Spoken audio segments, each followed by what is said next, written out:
이 한글 성경에 한자 표현이 참 많아요.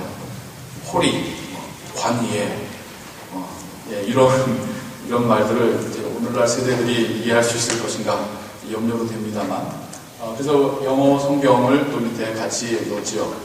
아무래도 훨씬 더 이해가 되실 거라고 생각을 합니다. 하나님께서 예수님을 통하여서 새로운 복음을 주셨습니다. 이 새로운 복음이라는 게 없던 복음이 아니라, 없던 말씀이 아니라 구약을 통하여 이미 하나님께서 주셨던 그 말씀들에 대하여서 올바르게 재해석하시는 그런 말씀들을 주십니다. 그 대표적인 게 오늘 우리가 보았던 이 산상수훈이라는 이 말씀이죠. 제가 지난 시간에도 말씀을 드렸듯이 산 위에 올라가 모인 무리들에게 말씀하셨다라고 하는 이 마태 이 표현은 괜히 있는 표현이 아닙니다. 구약에서 모세가 시내산에서 하나님께로부터 율법을 받아서 그 백성들에게 이 율법을 가르치던 그 장면과 매우 유사하다는 어떤 그런 연결을 시키고 있는 것이죠. 또 아니나 다를까 예수님의 말씀들 가운데는 이 율법에 대하여서 당시에 오해하고 있던, 잘못 적용하고 있던 그런 말씀들을 하나님의 자녀라면 이렇게 해야 된다라고 하는 그런 해석들을 이제 해주고 계십니다. 그래서 산상수훈에는 당시의 사람들에게는 파격적이라고 하는 그런 말씀들이 많죠. 그러나 하나님에 대해서, 그 말씀에 대해서 오해했던 사람들한테나 파격이지, 하나님 말씀을 올바로 이해한다면 이게 파격이 아니라 원래 이게 하나님께서 원하셨던 바라는 것을 우리가 발견하게 됩니다. 실질적인 그 첫 번째 어떤 적용으로서 오늘은 살인하지 말라라는 율법에 대한 예수님의 가르침을 여러분과 함께 듣고자 합니다. 율법에서 말씀하시는 살인하지 말라를 예수님은 어떻게까지 바꾸시죠? 미워하지 말라. 우리가 살인하지 말라라는 말은, 그런 명령은 지키기가 쉽습니다. 여기 살인하신 분 있습니까? 웬만해서는 살인하기가 힘듭니다. 하지만 미워하지 말라, 남을 욕하지 말라, 남을 비난하지 말라, 이 명령 지키신 분 계십니까? 아무도 없습니다. 솔직히 이 계명을 지켰다고 말할 수 있는 사람은 우리 중에는 아무도 없을 것입니다. 이미 우리는 말로 미워하는 사람을 수십 번도 죽인 사람들입니다. 우리가 하나님 앞에서 고상한 척, 거룩한 척, 착한 척 할 수 없습니다. 하나님이 이미 우리 마음속까지 다 보고 계시기 때문이죠. 우리가 이렇게 한번 생각해 볼 수도 있어요.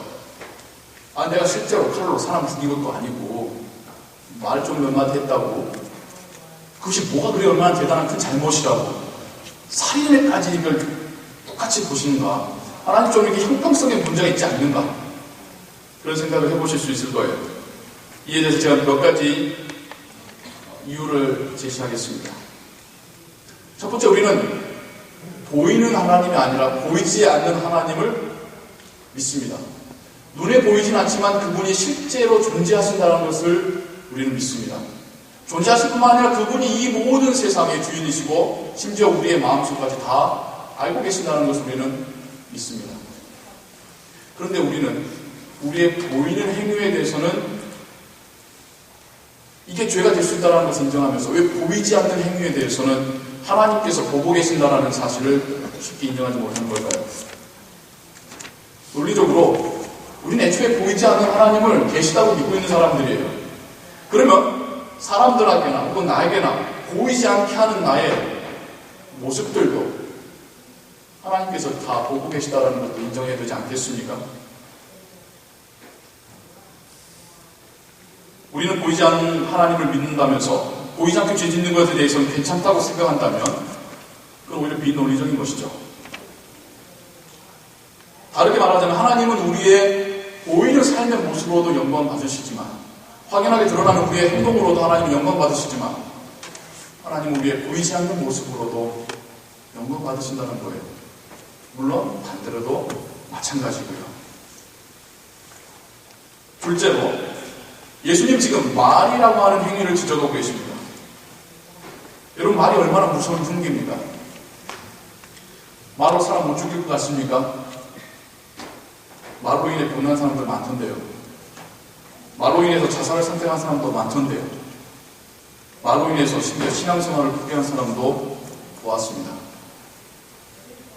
오늘날 우리는 칼과 창으로 사람을 죽이지 않습니다.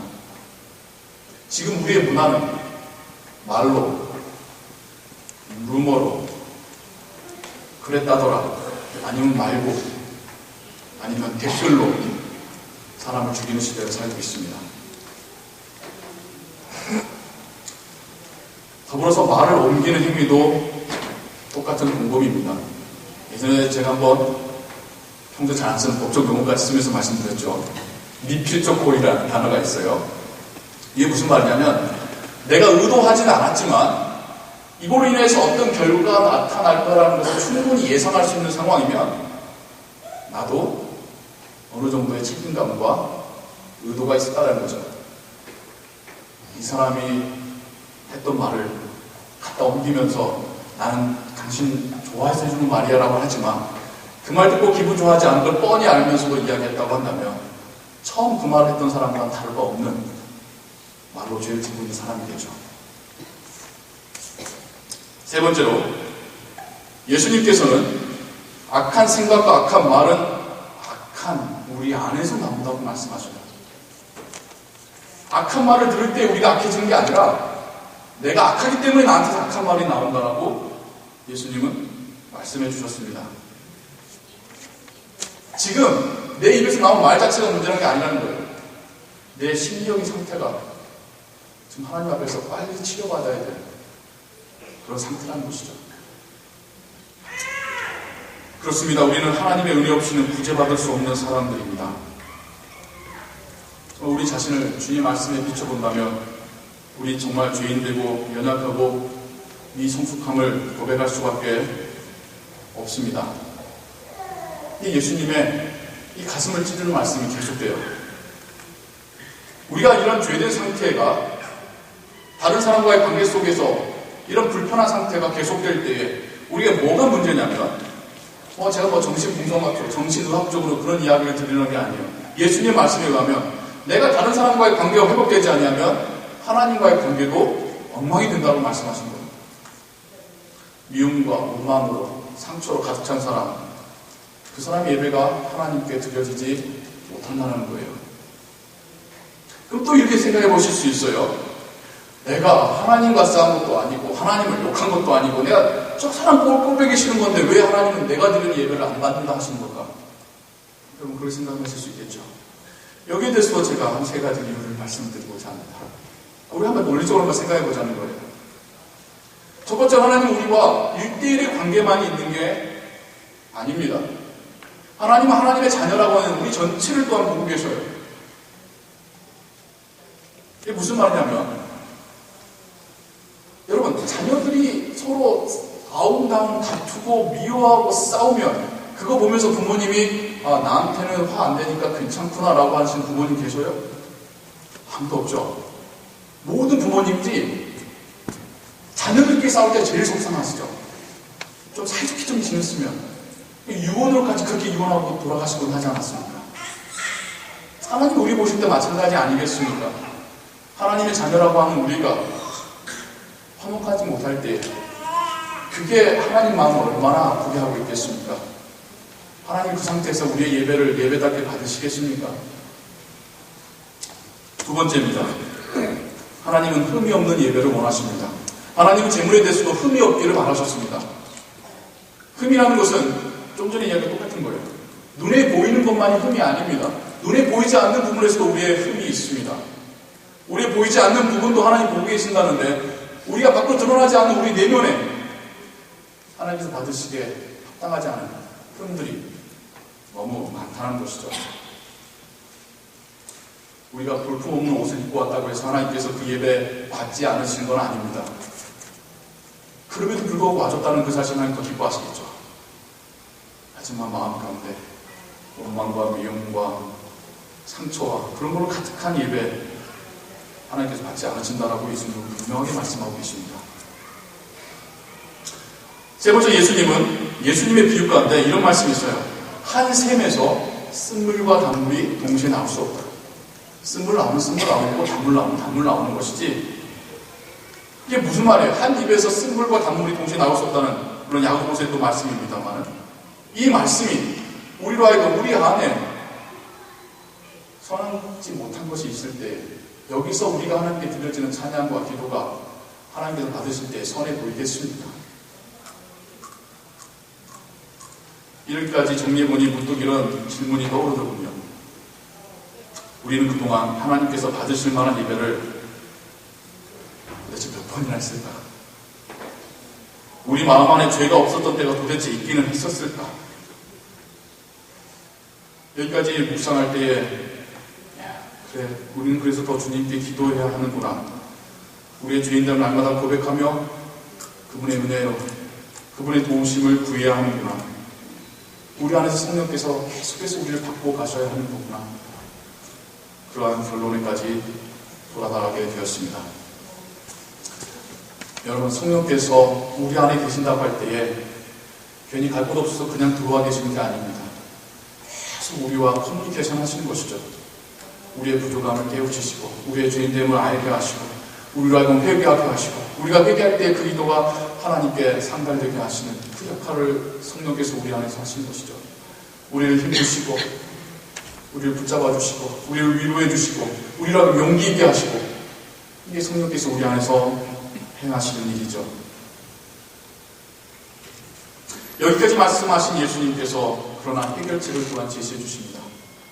우리가 죄책감에 발목 잡혀 있지 않길 바라시며 우리가 죄책감에 매여 온전한 신앙을 생활하지 못하는 것, 그거 원치 아니하셔서 예수님께서 해결책을 말씀해 주십니다. 죄된 상태, 하나님과의 관계가 엉망이 된 이 상태 벗어날 수 있는 그 해결책을 또한 함께 말씀해 주고 계십니다. 그것은 바로 화평한 자가 되라는 것이죠. 용서 구할 일이 있으면 용서를 구하고 용서해줄 일이 있으면 용서를 해주고 관계를 회복하라라고 말씀하고 계십니다. 근데 우리가 흔히 또 하나 우리가 갖고 있는 생각 중에 하나가요. 먼저 잘못한 사람이 먼저 용서를 구해야지. 여러분, 그렇지 않습니까? 물론 사회에서는 그렇죠. 여러분, 그래서 용서 구한 사람 보신 적 있습니까? 잘못을 따져가지고 생각해보니까 내가 더 잘못했네, 미안해 라고 하시는 사람 여러분 보신 적 있습니까? 잘못 따지면 더 큰 싸움 나죠. 우리는 본능적으로 자신의 잘못 없음을 주장하게 되어 있습니다. 그게 우리 또한 우리의 죄성의 어떤 하나의 표현인 거죠. 근데 예수님께서 말씀하신 바에 의하면 먼저 화낸 사람이 용서를 구하라고 되어 있습니다. 성경에 보시면 노하는 자마다, 형제에 대해서 바보라고 하는 자마다, 미련한 놈이라고 하는 자마다 라고 하면서 먼저 단서를 붙이고 계셔요. 이게 무슨 말이냐면 대부분 자신이 피해를 입었다고 생각하는 사람들이 성경에서 나오는 것처럼 다른 사람에 대해서 이 바보 같은 사람, 이 미련한 놈, 이 박합도 못한 놈 먼저 비난하죠. 괜히 아무 이유 없는데 먼저 피해주고 그런 사람은 없죠. 정상적인 사람은 자기가 피해를 입었다고 생각했을 때에 다른 사람에 대해서 악한 말을 쏟아냅니다. 근데 예수님께서 이 사람들에 대해서 뭐라고 하냐면, 그러므로 하나님께 예물을 드리기 전에 원망 들을 만한 일이 생각나거든 이라고 말씀하십니다. 그러니까 특히 우리는 원망 들을 만한 일이라고 들으니까 이거는 먼저 잘못한 사람에 대한 이야기구나, 뭔가 잘못한 사람이 먼저 이걸 해결해야지 하나님께서 이걸 받아주신다는 거구나, 나는 피해받았으니까 나는 기다리면 되는 거구나. 아니에요. 그 그러므로라는 단어, 영어로는 therefore, 이 단어가 참 무서운 말이더라고요. 곰곰이 생각해보니까 이 그러므로라는 단어는 앞에 말과 뒤에 말을 물리적으로 연결하는 이야기예요. 앞에 이런 이야기 있었으니까 그러니까 그 다음 나오는 게 그렇게 이야기가 흘러가는 거죠. 무슨 말이겠습니까? 누군가에게 피해를 입었습니다. 좋아요. 그런데 족학과 치밀어서 막말을 쏟아낸 그 사람에게 예수님은 네가 먼저 용서하기 전에, 네가 먼저 마음 풀기 전에 하나님께서는 그 진정한 예배를 받을 수도 받지 않으신다라는 아주 무서운 말씀을 하고 계시는 거죠. 그럼 피해 입힌 사람은요, 그 다음에 말씀하시잖아요. 너를 고소한 사람을 만나거든 급히 용서를 구하라. 그가 너를 고소해서 하나님께 예배드릴 기회마저도 얻지 못하게 될 수 있다. 예수님은요, 지금 피해를 받아서 열이 난 사람이든 피해를 입힌 사람이든 똑같이 말씀하고 계셔요. 관계를 회복하기 전에는 하나님께서 그 예배 받지 않으실 거라는 거죠. 결국 우리가 피처럼 소금처럼 살아간다는 것은 다른 사람에 대하여서, 심지어 그의 마음에 대해서도 배려하고 이해하고, 그래서 관계가 성숙한 그런 사람의 모습일 것입니다. 말과 행동이 성숙한 그리스도인들이 진정한 주님의 제자입니다. 사랑하는 성도 여러분, 다른 사람과의 관계를 잘한다는 것이 어찌나 어려운지요. 어찌나 어려운지요. 그러기 위해서 많이 참아야 됩니다. 누가 잘잘못 따져서요, 내가 사람하고 관계 잘해야지 하려면 얼마나 많이 참고 때로 기다려주고 이해하고 배려해줘야 합니다. 그런 관계 진정한 믿음의 친구 관계이지 않겠습니까? 한 2년 전쯤에 우리 교회 표를 믿음의 친구를 사귀자고 했던 것이 기억이 납니다. 여러분, 믿음의 친구라는 게 교회는 같이 나왔는데 같이 운동하는 친구, 같이 숫자를 기울이는 친구가 믿음의 친구가 아니라요. 진짜 서로를 어떤 이익관계에 상관없이 배려해주고 이해해주고 격려해줄 수 있는 그런 친구가 진정한 믿음의 친구 아닙니까? 근데 우린 그런 친구가 얼마나 있을까요? 그런 친구가 옆에 부족하기 때문에 우리가 신앙생활을 흔들리는 거 아닙니까? 내가 흔들려 할 때에 나를 위로해주고 격려해주고 깨닫게 해줄 그 친구가 우리가 없으니까 우리가 이렇게 외롭고 힘든 거 아닙니까? 우리가 그런 친구를 사귀어가야 됩니다. 우리가 그런 관계를 맺어가야 됩니다.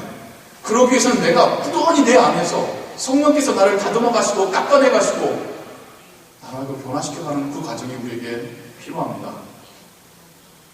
그렇게 해서 그러한 믿음의 친구를 한 명 사귈 때에, 나의 배우자가 그런 믿음의 친구가 되어갈 때에, 내 주변의 사람이 그런 믿음의 친구가 되어갈 때에 우리는 이 땅에서 천국의 기쁨을 맛보며 살게 될 것입니다.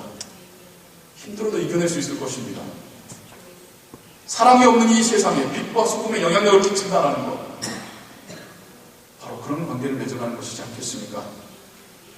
산상수훈을 말씀하신 주님은 지금도 이 시간에도 그러한 제자를 찾고 계십니다. 우리가 그러한 빛과 소금으로 역할하는 주님의 제자 되기를 주님의 이름으로 축원합니다. 기도하겠습니다. 하나님 아버지, 주님의 이 짧은 말씀 가운데 정말 우리의 마음을 찌르고 우리의 부끄러운 본 모습을 드러내고 우리가 원하시는 바 하나님의 말씀이 무엇인지를 깨닫게 하시는 메시지가 담겨져 있습니다. 우리가 그동안 말로, 생각으로 지었던 그 수많은 죄들을 고백합니다. 우리는 수많은 그 험한 말로 다른 사람들의 상처를 내오며 살아왔습니다. 하나님, 오늘 말씀 우리가 이런 부분에 있어서 회개하며 더 성숙되어질 때에 진정한 그리스도의 제자가 되어가며 이 세상 가운데 빛과 소금으로 역할할 수 있게 된다는 말씀으로 우리가 듣습니다. 하나님, 우리가 진정한 그러한 신자들 되길 원합니다. 우리를 통하여 관계가 회복되길 원합니다. 우리를 통하여 그리스도의 따뜻한 빛이 세상에 비춰주기를 원합니다. 우리를 통하여 신앙의 건강한 관계들이 우리 교회 안에 생겨나게 되기를 소원합니다. 하나님, 우리를 먼저 바꿔보시고 우리를 통하여 역사하여 주옵소서. 예수 그리스도의 이름으로 기도하옵나이다. 아멘.